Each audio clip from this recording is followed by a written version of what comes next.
I knew something was wrong the moment the light hit my ring. The sapphire my husband gave me on my 60th birthday, the last gift before he died, no longer held its deep storm blue glow. It looked pale, ordinary, replaceable. My son avoided my eyes. My daughter-in-law smiled too quickly. And in that quiet kitchen, I realized the thing missing from my hand was not just a stone. It was trust. What followed forced me to choose between keeping the peace and protecting the truth, and that choice would change my family forever. Before we dive into today's story, take a moment to share where you're watching from. We love seeing how our stories bring people together from every corner of the world. Your thoughts and comments are what make this community so special, and we're truly grateful to have you here. If you haven't already, don't forget to hit that subscribe button and turn on notifications so you never miss a new story filled with drama, resilience, and unexpected twists. Now, settle in, get comfortable, and maybe grab your favorite drink because this is a tale you won't want to miss. Let's get started. I am Margaret Whitaker, 68 years old, and the house I live in sits at the edge of the marsh where Charleston loosens into water and sky. On quiet mornings, the tide breathes in and out through the reeds, and the air carries the smell of salt, mud, and something ancient that settles the nerves if you let it. I take my coffee on the back porch and watch the egrets step through the shallows with a patience I've come to admire. Since my husband died, the rhythm of the tide has replaced the rhythm of his footsteps, and in that slow exchange, I have learned how to live beside absence without letting it swallow me. Thomas Whitaker was a retired Navy engineer, a man who believed anything worth keeping could be repaired with steady hands and enough time. He sharpened kitchen knives on Sunday afternoons, oiled door hinges before they squealed, and folded his shirts with the precision of a man who trusted order to hold the world together. Our marriage was never loud, never theatrical, but it was dependable in the way a lighthouse is dependable. When the beam swept across the dark water, you knew where you stood. On my 60th birthday, he gave me the only extravagant gift of our life together, a sapphire ring set in white gold. The stone was a deep storm sky blue, the color that gathers just before rain breaks the heat. He turned it in the light and said it would remind me that weather passes and the sky remains. I did not think then that I would need reminding. I wear it on my right hand now, turning it with my thumb when I drift into memory, feeling the faint ridge of the setting as if it were a seam stitched between past and present. Thomas died 3 years later, a sudden failure of the heart that left the house too still and my hands unsure of what to hold. I sold a parcel of land and most of our second car to help my son Daniel steady his finances when his construction firm downsized. It felt like the natural extension of everything Thomas and I had practiced. You shore up the places that sag, you keep the structure standing. Daniel moved in with his wife Rebecca and their daughter Lily during what we all called a temporary stretch. Lily's laughter returned a music to the hallway that I had missed more than I realized. Rebecca filled the kitchen with bright grocery lists and a talent for arranging flowers in a mismatched vase. Daniel fixed the loose step by the back door and insisted on mowing the narrow strip of lawn that separates the house from the marsh grass. I told myself the noise, the shoes by the door, the small pink backpack slumped against the banister were signs of healing. Generosity had always seemed to me a form of prevention, a way to head off the small resentments that grow in the dark. If you gave freely, there would be nothing to fight over. In the evenings, we ate together at the pine table Thomas built the year we moved in. I found my fingers resting on the sapphire as the light shifted across the room, the stone catching a blue that looked to me like permanence. I believed then that opening my home was the same as strengthening my family, that love, once offered, returned in measure. If you're still watching and feel the calm before something shifts, comment one below so I know you're here. Now, let's move into the first signs that something isn't quite right. I drove back from Savannah beneath a sky the color of wet linen, the kind that presses low over the coastal roads and makes the live oaks look older than they are. The highway unwound through flat stretches of marsh and water, and by the time I crossed back into Charleston County, the late afternoon humidity had settled into the car like a second skin. I remember thinking how good it would feel to step into my own kitchen, to hear Lily's small footsteps overhead, or the muted clatter of dishes that meant someone else was home. Instead, when I pushed the door open, the first thing I noticed was the smell. Not unpleasant, just wrong. The house usually carried a faint trace of lemon oil and old wood, a warm scent that seemed to belong to the floors themselves. That afternoon, there was the sharp, sterile note of cleaning solution hanging in the air. The counters shone as if they had been polished for strangers. Even the light through the windows felt stripped and bright. I set my bag by the door and stood still, listening. No television, no running water, no soft hum of Rebecca's music from the kitchen speaker. The silence felt arranged rather than natural, as if it had been placed carefully and left to harden. In the kitchen, one of the chairs sat slightly away from the table, angled just enough to catch my attention. The ceramic bowl that usually rested at the center, filled with lemons, had been pushed closer to the edge. These were small things, the kind a reasonable person would not notice. Still, my eyes lingered on them. I told myself Rebecca had probably done a deep cleaning while I was gone. She liked projects. Order made her feel accomplished. That explanation should have settled something inside me. It did not. Upstairs, the bedroom door stood nearly closed, but not latched. I was certain I had pulled it tight before leaving. When I slid open the closet, the door gave a faint hitch along the track, as if it had been pushed too hard and corrected later. My dresser drawer resisted slightly before opening, then yielded with a soft scrape.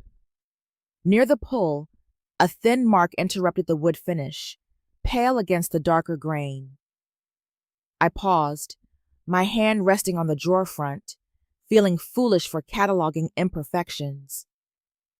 While unpacking, I caught sight of the sapphire on my hand. In the dim bedroom light, it looked ordinary. The blue muted and shallow. I turned it toward the window, expecting the familiar depth to bloom, that storm sky glow Thomas loved. It did not. Downstairs, Rebecca greeted me with a bright smile and asked about the drive. Her eyes flicked briefly toward my hand. "The stone looks lighter," she said, almost lightly. I rotated the ring once and answered that it was probably the afternoon light. Daniel appeared behind her, already asking about traffic, about whether I wanted coffee, about what we might do for dinner. He spoke quickly, filling the air with options before I could settle into the moment. When I looked at him, he reached for the refrigerator handle and avoided my gaze. I told myself I was tired. Travel unsettles the body. Grief has a way of bending perception when you least expect it. Trust, I reminded myself, is the structure that keeps a family from splintering over small suspicions. At dusk, I stood at the kitchen sink and watched the marsh darken into shadow. The tide had turned, pulling water slowly away from the reeds.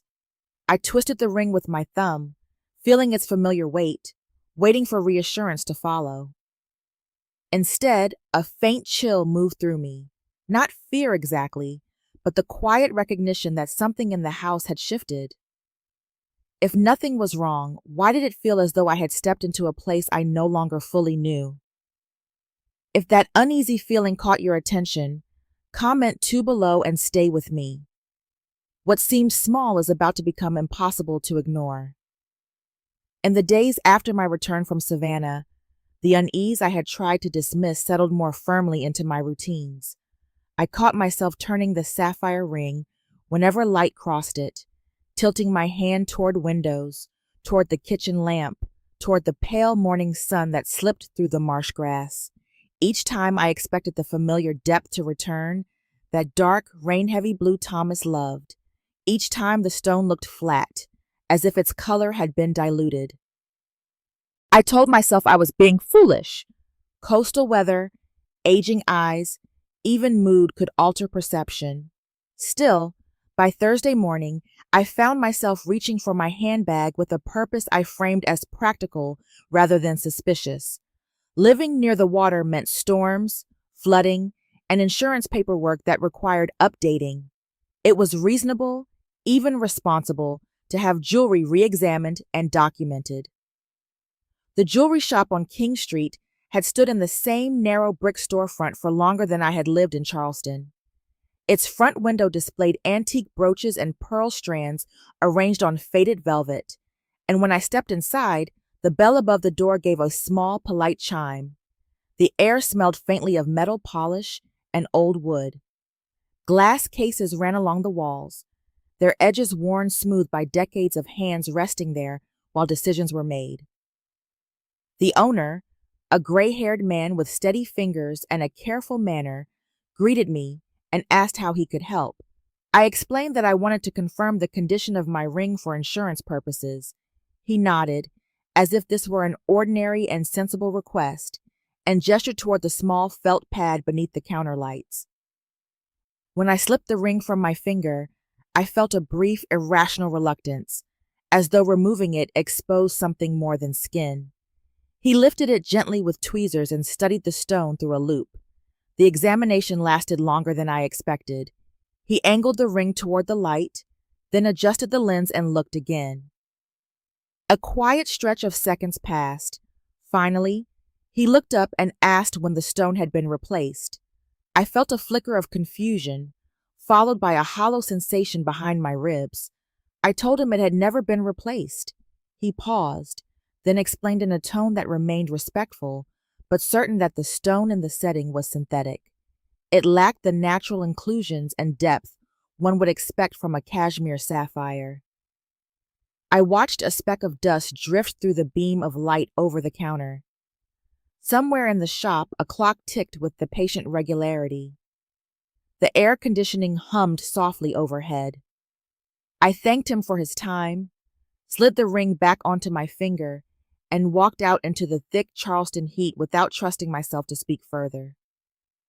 Instead of driving home, I turned toward the bank branch Thomas and I had used for decades. The safe deposit box key still hung on my keychain, a small brass rectangle worn smooth along its edges. Inside the vault room, the attendant brought the narrow metal box to a private table and left me alone. Within it lay documents arranged in Thomas's careful order: property deeds, insurance policies, and the gem certificate. The report listed the stone in precise language: cashmere origin, natural corundum, untreated, deep royal blue, with an appraised value exceeding $20,000. Thomas had underlined the date in neat blue ink. Holding the paper, I understood that the ring was never simply an ornament. It was a record of love, of continuity, of the quiet promises that survive loss. When I returned home at sunset, the kitchen lights glowed warmly and the sound of Lily's laughter drifted from the living room. I placed the certificate on the table, stared at it for a long moment, then slid it back into my bag. I knew the truth now, and I knew that once spoken, it would change everything. If the truth is starting to take shape for you, comment 3 below to let me know you're still with me. The next moments will reveal whether this was a mistake or a decision. After learning the sapphire had been replaced, I did not confront anyone. Instead, I moved through the house as I always had, keeping my routines intact, my voice steady, my presence familiar. If anything, I became more attentive to ordinary details, as though daily life were a surface beneath which something unseen moved quietly. Rebecca grew noticeably more attentive when I entered a room. She wiped already clean counters, asked if I needed tea before I had finished my coffee, and insisted on folding laundry that had never been her responsibility. Her helpfulness might have been kindness, but it carried an urgency that felt rehearsed. Daniel, by contrast, seemed to withdraw into himself. At dinner, he kept his eyes on his plate, nodding at the right moments but leaving conversations unfinished. When I looked toward him, he reached for a glass, adjusted his napkin, or stood to clear dishes before anyone had finished eating. These were small evasions, easy to overlook, yet they accumulated into a quiet absence. Rebecca began taking calls outside on the back steps. Through the screen door, I could hear only fragments, dates, confirmations, a quick "I understand," followed by lowered tones I could no longer distinguish. When I stepped into the kitchen, the door would open and close again, her voice bright as she returned to ask whether Lily had homework. I told myself young families carried burdens they did not always share. Debt, obligations, the steady pressure of building a life. None of this proved anything. Still, I found my thoughts returning to the timeline of my trip, to the hollowed blue of the stone, to the uneasy order of the house when I returned. One afternoon, while sorting the mail at the kitchen counter, I noticed a credit card statement addressed to Rebecca, mixed among the grocery flyers and utility bills. The envelope had already been opened. I saw enough before sliding the pages back inside. Charges from a Caribbean resort, airline fees, a restaurant I recognized from a travel magazine left in the waiting room at my dentist's office. The total exceeded what I imagined their budget could absorb comfortably. I set the envelope aside and told myself not to speculate. Privacy mattered. Trust required restraint. Yet the numbers lingered in my mind like a melody I could not stop hearing. Later that week, at dusk, I walked to the curbside mailbox as the sky dimmed toward indigo. The marsh grass rustled in a low tide wind, and the air carried the metallic scent that comes just before night settles fully. Among the envelopes was a notice stamped in red, addressed to Rebecca from a consumer lending company. The paper felt heavier than the others. Through the small window in the envelope, the words "past due" were visible. I did not open it. I did not need to. The balance printed beneath the warning was strikingly close to the documented value of the Sapphire. Standing there beside the road, I felt something inside me shift from confusion toward clarity. This was no longer a question of a misplaced stone or an innocent error. It suggested planning, urgency, and a silence maintained by agreement. As I walked back toward the house, I remembered the week after my wrist surgery when I had given Rebecca the safe combination so she could retrieve documents while I recovered. I had meant to change it later. I never did. It seemed unkind to suggest distrust once the immediate need had passed. That evening, I stepped onto the back porch and watched the last light drain from the marsh. Inside, the kitchen glowed warm and bright, and I could hear Lily laughing at something Rebecca said. I remained in the shadow beyond the threshold, aware that I was no longer simply a mother sharing her home. I was becoming a witness, gathering fragments of a truth I was not yet ready to speak aloud. If you can feel the tension building beneath the silence, comment 4 below and keep watching. What she discovers next will change how she sees her own home. The evening settled heavy and warm over the marsh, the air thick with the scent of brine and damp grass that always rose after sunset. Inside the kitchen, I moved through the familiar motions of preparing dinner, rinsing rice, seasoning chicken, setting the pine table Thomas built the year we moved into this house. Routine steadied my hands. It gave the appearance of normalcy, and for now, normalcy was a shield I was not ready to lower. Rebecca hovered near the stove with unusual enthusiasm, praising the smell of the rosemary and asking whether she should slice the bread thinner. Her brightness felt slightly over-polished, like a smile held a fraction too long. Lily chattered about a spelling test and a classmate's birthday cupcakes, her voice carrying the soft, untroubled rhythm of childhood. Daniel sat at the table, scrolling briefly through his phone before setting it face down as if the act itself might draw attention. We began to eat. The ceiling fan hummed overhead, stirring the warm air just enough to keep it from settling. I tasted little of the food. Instead, I watched hands, shoulders, the small pauses between movements. Midway through the meal, I mentioned, in the same tone one might use to discuss weather, that I was planning to update my insurance records. Living this close to the water, I said, made it sensible to have valuables reappraised. Storms were growing less predictable. Rebecca's hand faltered. The stem of her wineglass slipped against her fingers, tipping sideways. Red wine spread across the table in a sudden bloom. She laughed quickly and reached for a towel, insisting it was nothing, that the table would not stain. Her movements, however, lost their easy rhythm. She wiped the same spot twice, then a third time. Daniel spoke before the silence could settle. He said insurance companies exaggerated risk and that appraisals were often unnecessary expenses.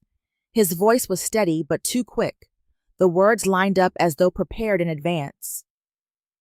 When he reached for his water glass, I saw his knuckles tighten briefly. They exchanged a glance that lasted less than a second. Conversation resumed. Lily asked for more carrots. Rebecca complimented the seasoning. The ceiling fan continued its soft rotation, indifferent to the tension beneath the surface. After dinner, Daniel began clearing plates before anyone had finished. Rebecca followed him, wiping the table again though it was already clean. Their movements felt choreographed, careful, as if they were performing the idea of an ordinary evening rather than inhabiting one. Later, the house quieted. Lily's bedroom door closed. The dishwasher hummed. I walked down the hallway for a glass of water, the floorboards cool beneath my feet. As I approached the kitchen, I heard voices, low and strained. I stopped in the dark. Daniel's whisper carried a sharp edge. He said she had promised I would never check. Rebecca answered in a tense murmur I could not fully make out, the cadence defensive, breath uneven. A chair leg scraped lightly across the floor. Then silence, abrupt and watchful. I stood there longer than I meant to, my hand resting against the hallway wall. The words did not ignite anger so much as they hollowed something inside me, leaving behind a space where certainty used to live. Suspicion no longer required assembling. It stood complete. I returned to my bedroom without turning on the lights. The lamp beside my bed cast a soft amber circle across the quilt when I switched it on. I removed the ring and held it close, studying the stone as if it might offer explanation. Its surface reflected the lamplight without depth. After a moment, I slid it back onto my finger and pressed it into place with deliberate calm. The house grew still again, but the silence now held knowledge that could not be undone. The morning after I overheard their whispers, I woke before sunrise and lay still, listening to the faint tidal pull beyond the marsh. The air in the room felt cooler than usual, as if the night had carried something away with it and left a sharper clarity behind. I did not feel the surge of anger I once imagined betrayal would bring. Instead, there was a steadiness, a quiet understanding that avoiding the truth would only deepen the fracture already running beneath my roof. By mid-morning, I had decided to seek formal verification. I framed the decision to myself as documentation rather than accusation. Facts, once gathered, would stand without the distortions of emotion. If I was wrong, the evidence would correct me. If I was right, the truth would no longer be negotiable. The independent appraiser's office stood in a modern building across the Cooper River, its glass facade reflecting a pale, clouded sky. Inside, the air smelled faintly of paper and polished metal. The appraiser, a woman with measured speech and precise movements, examined the ring beneath bright clinical light.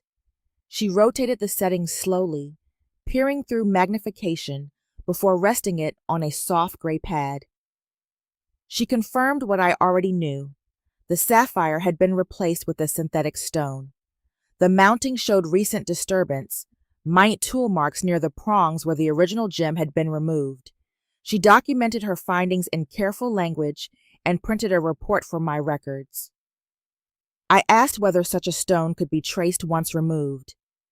She explained that reputable dealers log transactions and that stones of notable quality often pass through regional brokers when sold or pawned. Her tone remained neutral, offering information rather than speculation, yet it opened a path I could not ignore. That afternoon, I met with our longtime family attorney in his book-lined office downtown. He listened without interruption, his pen resting against a legal pad. We spoke about documentation, asset protection, and the particular vulnerabilities older homeowners face when property and valuables are accessible within shared living arrangements. His approach was practical, devoid of judgment. He advised gathering all records before deciding any next step. By the following day, the appraiser had contacted a regional broker network. A sapphire matching the description, cashmere origin, untreated, deep blue, had been processed through a jewelry broker in Atlanta. The stone had been removed from its setting prior to the transaction. I sat in my car outside the grocery store when the call came, hands resting on the steering wheel, the engine idling softly. For a moment, I allowed myself the smallest hope. Perhaps the ring had passed through another set of hands. Perhaps there had been a mistake.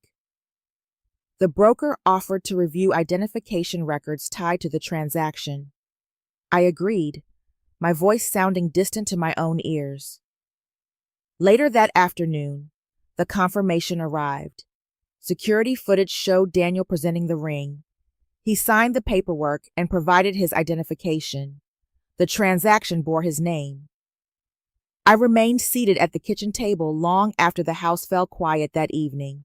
The betrayal no longer existed in fragments or overheard whispers. It stood whole, undeniable. Grief rose in layers, not only for the ring, but for the trust I had believed unbreakable. I found myself wondering where protection ends and accountability begins, and whether shielding him now would only deepen the harm already done.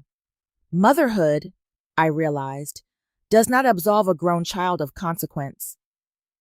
Before bed, I emailed the attorney the documents and instructed him to retain copies. I did not request charges. Not yet. Truth deserved to be faced directly before it was carried into a courtroom. For the first time since Thomas died, I felt the full weight of standing alone, not abandoned, but responsible for drawing the line no one else would draw. If that revelation hit harder than expected, comment 6 below so I know you're still here. Now we move into Chapter 7, where the truth finally sits face to face. The humidity pressed against the windows that afternoon, turning the glass faintly opaque and muting the view of the marsh beyond. Inside, the house felt unusually still, as though sound itself had retreated to the corners. Lily had gone upstairs with a book and a bowl of sliced apples, her footsteps fading into the soft creak of the hallway boards. I asked Daniel and Rebecca to sit with me at the dining table when they had a moment. I did not raise my voice. I did not hurry. By the time they joined me, the overhead light cast a pale circle across the pine tabletop Thomas built decades earlier. I had arranged the documents neatly in front of me. The ring rested in a small ceramic dish beside them, its muted blue surface catching the light without depth. Daniel sat first, his shoulders tight, arms folding across his chest before he seemed aware of the gesture. Rebecca lowered herself into the chair beside him and offered a tentative smile that dissolved almost immediately. I told them I had the ring examined. The words entered the room and settled there. I slid the appraisal report across the table. I explained that the stone currently in the setting was synthetic and that tool marks indicated recent removal of the original gem. My voice remained steady, each sentence placed carefully, like glass set down without clatter. Daniel exhaled sharply and looked at the papers without touching them. Rebecca's eyes moved quickly over the page, then toward the ring, then back again. I placed a second document beside the first, broker records confirming a sapphire matching its description had been processed through a jewelry broker in Atlanta. Identification tied the transaction to Daniel. Silence deepened. He rubbed his forehead, then let his hand drop to the table. He said they had meant to fix it before I noticed. He spoke of credit card balances, overdue payments, and a trip they had already committed to. His words framed the decision as temporary, a bridge across financial strain rather than an act of taking. Rebecca began to cry quietly, pressing her fingertips beneath her eyes as if she might stop the tears before they fully formed. She said they never intended harm. She said stress had clouded their judgment. She repeated that they planned to replace the stone. I listened without interrupting. When they finished, I told them the ring was not about money. It was the last gift Thomas gave me before his health failed. He had chosen the stone himself, walking across town in winter weather to have it set in time for our anniversary. It represented a promise carried forward after his death, a continuity I held in the absence he left behind. Daniel said it was only jewelry. The sentence fell between us, flat and final. I told him memory cannot be replaced. Promise cannot be reset like a stone in a mountain. Objects may be insured and repurchased, but meaning cannot be duplicated once broken. Rebecca's quiet sobbing filled the pause that followed. Daniel stared at the grain of the table, tracing a knot in the wood with his eyes, as if it might offer an exit from the moment. No one raised their voice. No one attempted further defense. I became aware, with a clarity that felt almost physical, that the greater loss was not the sapphire itself, but the trust that had allowed this house to feel whole. Hardship I could understand. Entitlement, disguised as necessity, was something else entirely. After a long silence, I gathered the papers into a neat stack. The ring remained in the dish between us, untouched. The truth now sat openly on the table, and nothing in the room felt the same. The silence that followed our conversation did not feel empty. It pressed inward, thick with everything that had been said and everything that could no longer be unsaid. The ring remained in its small dish at the center of the table, its dull blue surface catching the overhead light like a question none of us could avoid. I folded my hands in front of me and spoke carefully, not to prolong the hurt, but to give shape to what would come next. Anger had no place in what needed to be decided. Facts did. I told them there were two paths forward. The first required them to recover the original sapphire, repay all associated costs, and restore the ring to its original condition. The stone was not interchangeable. It needed to be returned. The second path, I explained, would involve legal action. The documentation was already secured. Financial exploitation of an older homeowner and property fraud were not matters I could ignore if restitution did not occur. Daniel stared at the table as if the grain might rearrange itself into a different outcome. He had expected, I think, that remorse would soften the edges of consequence. His shoulders sank slightly, the posture of a man beginning to understand the permanence of a decision already made. Rebecca leaned forward, her hands clasped tightly together. She asked for time, her voice fragile but urgent. She spoke of mounting bills, interest rates, and the fear that had grown each month they fell further behind. The words tumbled out, stripped now of defensiveness, leaving only exhaustion and worry. I listened without interruption. When she finished, I told them that love does not erase accountability. Trust cannot be repaired through intention alone. It requires action, transparency, and a willingness to face what has been broken. Rebecca's fingers trembled against the table edge. She drew in a shallow breath and said there was something else I needed to know. The words seemed to cost her effort. She was pregnant.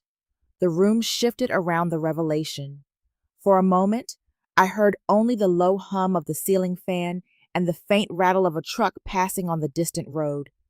Hope rose instinctively, followed by a sorrow I could not easily name. A new life should enter the world on a foundation of honesty, not secrecy and debt.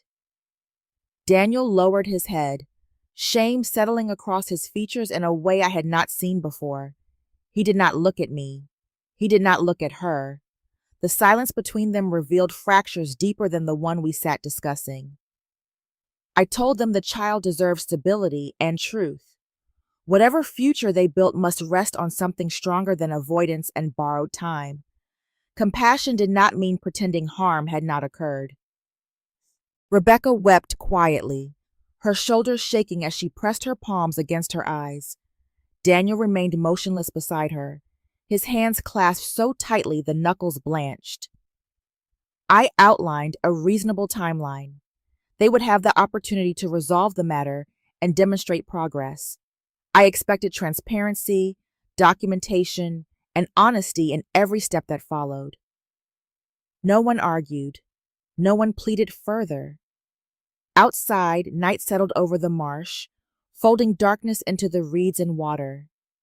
Inside, the light above the table cast a steady glow over the three of us, revealing fatigue, fear, and something like reluctant understanding. My voice softened when I spoke again, but the boundary did not move. Compassion may ease the tone of truth, but it does not erase the line that must be drawn. If your heart feels the weight of this moment, comment 8 below and stay with me. We're heading into the final outcome, and nothing will be the same after this. The weeks that followed unfolded with a careful quiet, as if the house itself were aware that every movement now carried consequence. Conversations remained polite and measured. Doors closed softly. Even the clatter of dishes seemed subdued, absorbed by an atmosphere shaped by accountability rather than comfort. Daniel began leaving early each morning, returning with folders tucked beneath his arm and a fatigue that deepened the lines at the corners of his eyes. One evening, he placed a stack of documents on the dining table: loan agreements, payment confirmations, correspondence from the broker handling the recovery of the Sapphire. He did not offer explanations. He simply said the process had begun. I reviewed the papers later that night, alone beneath the steady glow of the kitchen light. For the first time since the truth emerged, I saw action replacing apology. It did not restore what had been broken, but it acknowledged the damage. 2 weeks later, the jeweler called. The original Sapphire had been secured and transferred under bonded transport to a certified restoration specialist. When I arrived at the shop, the ring lay on a square of dark velvet beneath the display lamp. The stone held its familiar depth, a blue that seemed to gather light rather than reflect it. For a moment, I could not move my hand toward it. The jeweler explained the reset had been completed with care to preserve the integrity of the original mounting. He provided written verification and updated appraisal documentation. His voice carried professional assurance, but the moment felt intensely personal, as if something lost had found its way home by a route neither simple nor clean. When I slipped the ring into my palm, relief rose first, followed by an unexpected heaviness. The Sapphire looked exactly as it once had, yet the meaning it carried had shifted. Restoration does not erase the knowledge of absence. That same week, I met with my attorney to finalize changes we had discussed. Assets were transferred into a trust. Access protocols were revised. Documentation replaced assumption. The process felt less like punishment and more like reinforcement, the strengthening of structures that should never have been left unsecured. I told Daniel and Rebecca They would need to secure housing of their own within the established timeline. I explained that independence was necessary if trust were to be rebuilt on honest terms. Daniel nodded without argument. Rebecca listened with red-rimmed eyes but did not protest. Packing began quietly. Cardboard boxes appeared along the hallway wall. Lily asked whether her stuffed rabbit should ride in the car or her backpack. I told her either choice was correct and that she could bring the rabbit to visit whenever she wished. She accepted this with the solemn practicality children reserve for changes they cannot influence. On the morning they left, the sky hung low and pale over the marsh. Daniel carried the final box to the car. Rebecca paused at the door, her expression subdued, and thanked me in a voice that held both regret and restraint. Daniel hesitated, then said he was sorry. I nodded, because there are moments when acknowledgement must stand in place of repair. I watched their car disappear down the road until the sound of the engine dissolved into distance. The quiet that returned felt different from the silence that followed Thomas's death.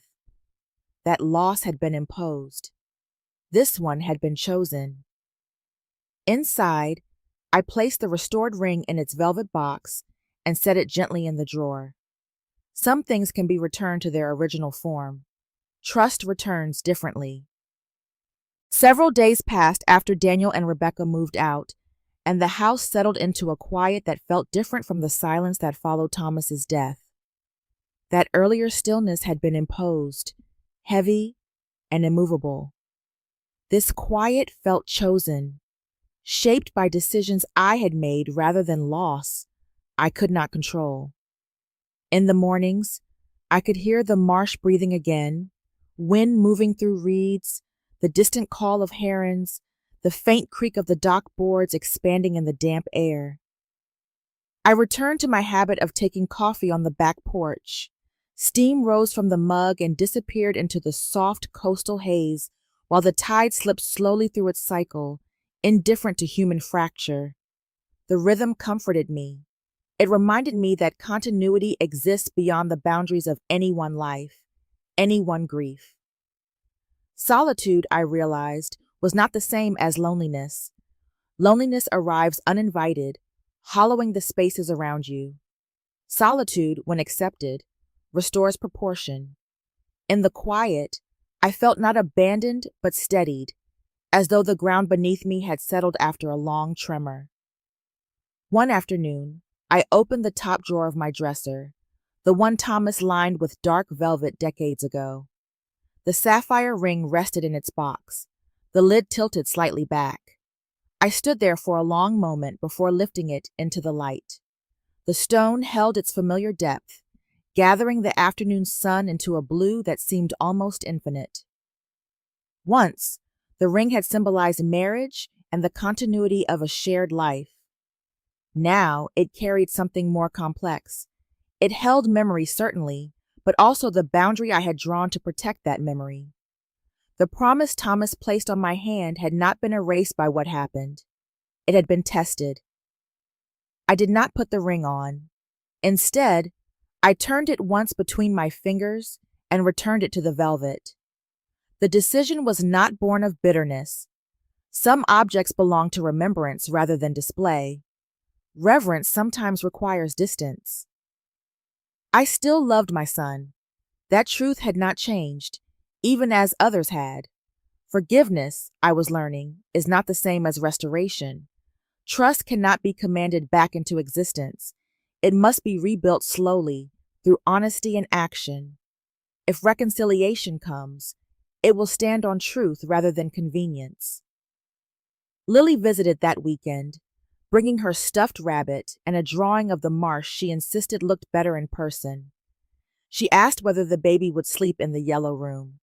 I told her we would make space when the time came.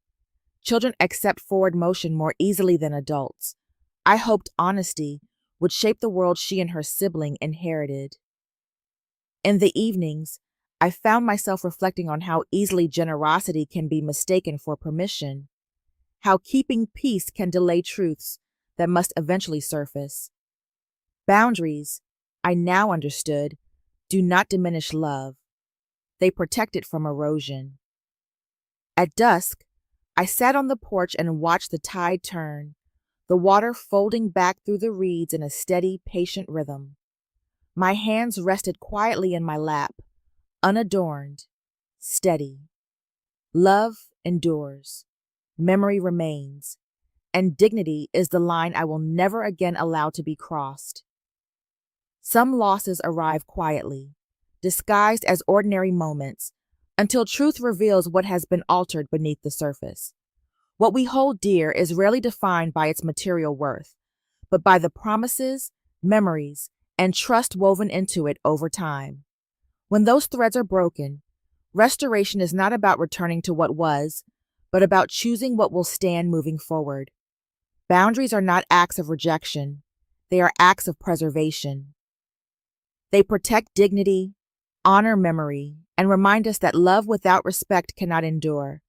In the end, peace is not found in avoiding truth, but in facing it with clarity and self-respect.